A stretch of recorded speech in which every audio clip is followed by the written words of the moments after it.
tugas ya. Iya pusing banget ya. Ada Ila sama Nai. Aku mau ngomongin tentang tugas observasi kita. Yang tugas promkes itu ya? Iya bener, aku punya ide gimana kalau misalkan kita ambil tema tentang bahaya merokok. Boleh tuh. Untuk sasarannya mau ke SMA, ke SMP, atau mau ke anak kuliahan lagi? Gimana kalau ke anak SMA aja? Mereka kayaknya lagi perlu edukasi banget tuh. Iya bener, pasti relate banget. Soalnya adik aku kemarin cerita kalau dia itu sakit gara-gara sesak napas, gara-gara temennya itu loh yang ngerokok. Hah, anak SMA bener udah pada ngerokok ya? Iya. Oh bagus tuh, berarti nanti untuk pengerjaan tugasnya mau hari kapan? Mau hari ini atau besok? Gimana kalau besok aja, biar teman-teman yang lain juga pada tahu. Oh boleh tuh. Nanti aku sama Ilat kasih tahu ke teman-teman yang lainnya. Di grup ya. Makasih ya. Oke, bye. Enak banget ngerokok.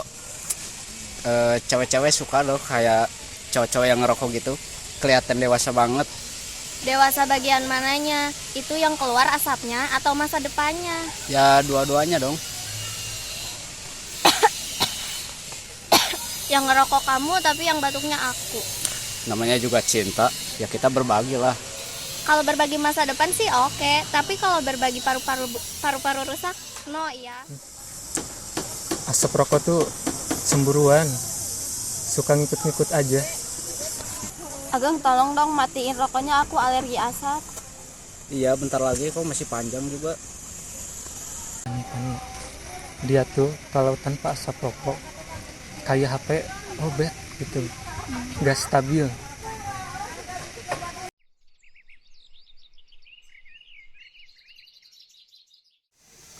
Ironis ya, kita belajar respirasi tapi sambil ngisep polusi lokal.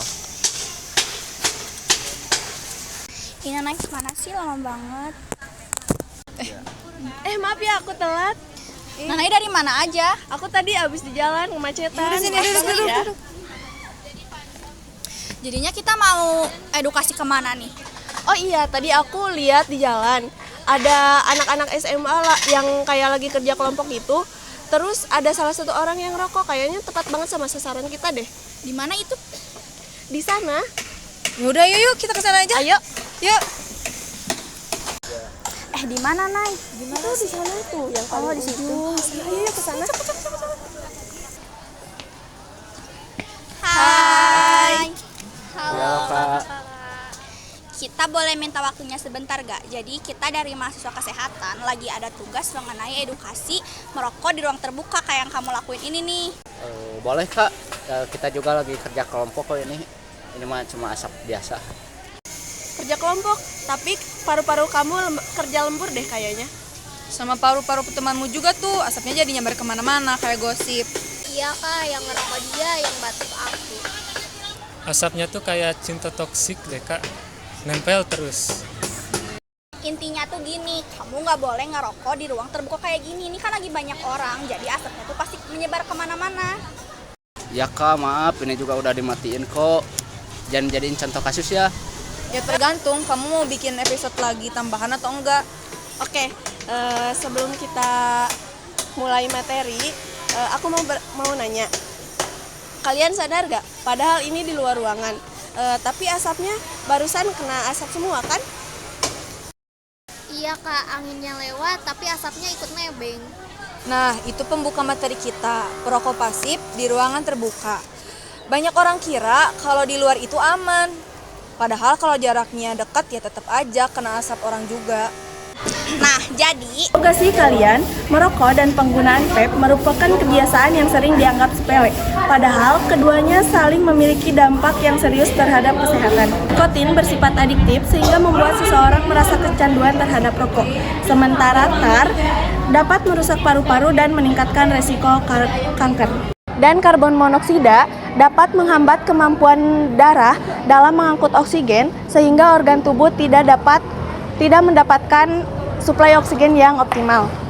Penggunaan vape atau rokok elektrik sering dipersepsikan lebih aman daripada rokok biasa. Namun, anggapan ini tidak benar. Vape mengandung nikotin dan zat kimia berbahaya yang dapat merusak saluran pernapasan, mengakibatkan resiko penyakit paru-paru dan jantung, serta berbahaya bagi remaja karena dapat mengganggu perkembangan otak dan menyebabkan kecanduan. Bahaya merokok tidak hanya dirasakan oleh para pemakainya saja, tetapi oleh orang-orang di sekitarnya yang menjadikan orang tersebut dikategorikan sebagai perokok pasif. Contohnya adalah ibu hamil dan anak-anak. Asap dari bahaya rokok atau vape tersebut akan menyebabkan penyakit pernapasan, menurunkan daya tahan tubuh, dan akan meningkatkan risiko penyakit kronis pada suatu hari. Rokok atau vape tidak hanya berdampak pada kesehatan, tetapi pada kondisi sosial dan ekonomi, di mana pembelian rokok atau cairan vape akan mengganggu kebutuhan biaya lainnya. Produktivitas pun akan menurun karena penyakit yang ditimbulkan oleh rokok atau vape. Selain daripada itu, dalam jangka panjang, rokok atau vape ini akan menimbulkan pengobatan yang lebih besar dibandingkan biaya pencegahannya. Oleh karena itu, penting untuk meningkatkan kesadaran masyarakat mengenai bahaya merokok dan vape. Dengan menghentikan kebiasaan tersebut adalah langkah nyata untuk melindungi diri sendiri dan orang-orang di sekitar. Dengan memilih gaya hidup sehat tanpa merokok dan vape, kualitas hidup dapat meningkat, risiko penyakit dapat ditekan, dan masa depan yang sehat dapat terwujud. Upaya pengendalian dan penghentian kebiasaan merokok dan vape perlu didukung oleh lingkungan yang sehat dan edukatif, seperti dukungan keluarga, sekolah, masyarakat yang sangat berperan dalam membantu individu, terutama remaja, agar tidak terjerumus pada kebiasaan ini. Serta akses layanan konseling atau berhenti merokok dapat menjadi langkah efektif untuk menurunkan angka perokok dan pengguna vape.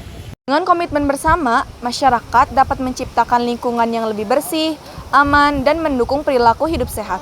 Katakan stop merokok!